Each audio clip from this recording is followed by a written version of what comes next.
Предизвиках Моторола да замръзят този телефон Edge 60 Pro и ако оцелее, ще го потопя под вода за 60 минути. Докато чакаме, кажете ни какво друго искате да предизвикате Ардес. Идва с протектор, който да го пази от... Не знам какво. Този телефон няма чупене. Той е с 512 гигабайта памет, тройна 50 мегапикселова камера и издръжливост на батерията до 3 дни. Може да го вземете от сайта на Ардес, а сега да видим дали телефона ще се включи. След като го потопихме във вода, да видим какво ще стане, ако го сложим в фризера. Окей, забравихме телефона за 24 часа във фризера. Буквално е замръзнал. Не беше такъв плана.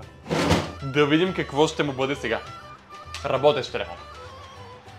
Затова съм затоплил тук ето тази гореща тенджера с вода. Айде да размразим. Дама така се получи. Телефона излезе. Майко, гледайте само по ъглите. Ако този телефон работи, не знам и аз какво ще направя. Какво да направя, ако този телефон работи? Споделете в коментарите. О!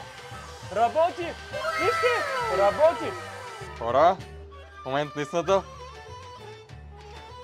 Замразихме телефона. Той башка добре. На 72% беше на 100%. Как са направени тези телефони на Моторола? Съм изумен.